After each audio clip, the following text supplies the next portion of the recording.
good distribution. Now, a couple things to take into consideration is the fact that this individual is living off of is making $100,000 today. However, that is not what's going to be the value of that money in the future. Not guaranteed, but again, looking at our current fiat currency system, as well as our money not being backed by any type of standardization, gold, silver, or otherwise, we can only expect that inflation will continue to be consistent, probably 3 to 4% over the long run. If you go back to the 1800s, inflation, when there was not a fiat or currency that did not have any type of standardization, inflation was much less. Certain years, extended amounts of years, were below 1%. Now, obviously, going from 1 to 4%, you might not think that's a lot, but that's a 300, 400% increase. So it is a lot.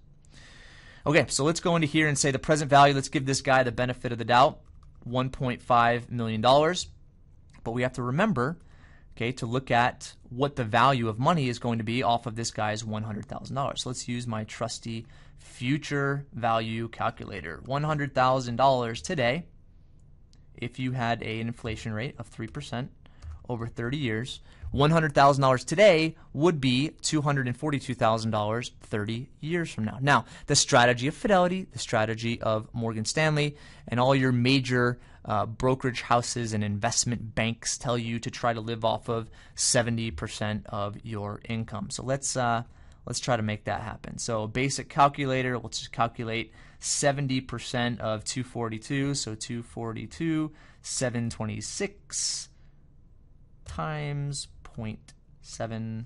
So that's about 169,908. So let's do a withdrawal here of 169,908.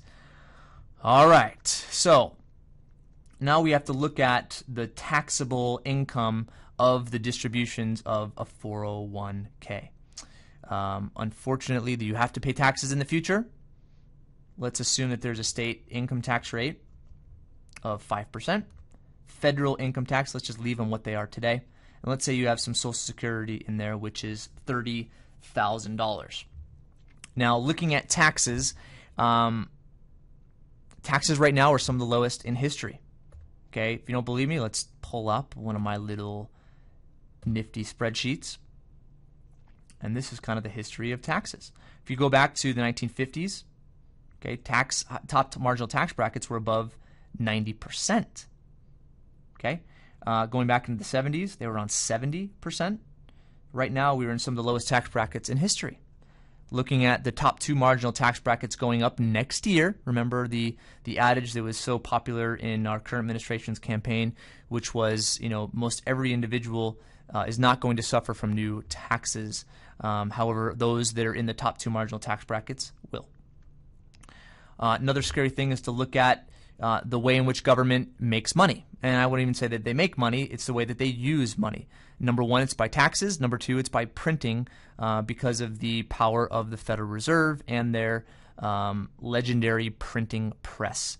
But if you look at some of the liabilities that we are facing right now, the only way to dig out of these liabilities is through a reduction in spending, which is probably less likely to happen than the alternative, which is increasing taxes. Right now, we're facing $14 trillion of Social Security liability, $19 trillion of prescription drug liability, which came from the prescription drug bill that President Bush passed. Medicare liability is at $76 trillion. Total unfunded liabilities approaching $110 trillion. Right now, our national debt, $13 trillion. It's pretty crazy. Now, debt is obviously budget deficit, trade deficit, and so forth, but it's also the money that is owed to foreign countries like China, Japan, India by selling United States securities. So what this shows you right here is the fact that we are going to need to increase taxes, we being our country, increase taxes in order to compensate for the amount of debt that we are in right now. It's estimated that 80% of my children's who are infants right now, 80% of their income would have to be paid in taxes in order for my Social Security plus my parents' Social Security to be paid out. So point in saying that is the fact that 30 years from now, chances are taxes are not going to be the same. But let's give it the benefit of the doubt. Now remember, we're at income tax deferred, so taxes are going to have to be paid every single year. Okay. Obviously, after taxes, 123, and we can add in and continue on with the inflation gig. Okay, you're going to obviously have to pull out a lot more money to be able to have that 70% of income, which is the 169,908. So let's put in there 175. See if that works. Almost 126 plus 30, so that's 150. Let's go 190. 137. Okay, there we go. So again, 70% of $100,000 adjusted for inflation is going to be about 169.9. Inflation adjustable net spendable after tax, your tax is going to be $52,000 per year. Inflationable adjustable net spendable income 137 plus Social Security $30,000 a year. You're looking at 167. But looking at Social Security, I don't think we're going to get Social Security. But again, let's give this guy the benefit of the doubt. So going from 65, he'll have enough money to last him to about 73 years old. Unfortunately, individuals are living a lot longer than expected. The average 65-year-old today lives until about 85 years old. So let's say we have a healthy 65-year-old. Here are current mortality tables. 65-year-old is going to live to 85, almost 86 years old. Okay, looking at the advent of technology when it comes to medical devices and preventative measures that we can take, prescriptions, medications, and so forth, supplements, we're probably going to live longer than our parents are going to live. But what this does here is it shows you that the accumulation method is not a viable solution. It's unfortunate. I'm not by no means trying to attack our current financial planning environment, but it simply does not work. Economics is kind of my background, and just looking at the numbers, I love numbers. I cannot see how it's going to work. There has to be an alternative. One of the alternatives is to get rid of the whole concept of retirement. First and foremost, retirement is in my opinion a fallacy, because individuals were meant to be productive. We're kind of like a tree. If a tree doesn't bear fruit, it's going to die. Human beings are the same way. We're meant to be productive. We're meant to create value in society. Now, some individuals might want to do that in a charitable sense or through church and other type of venues. But at the same time, us producing, it should never stop.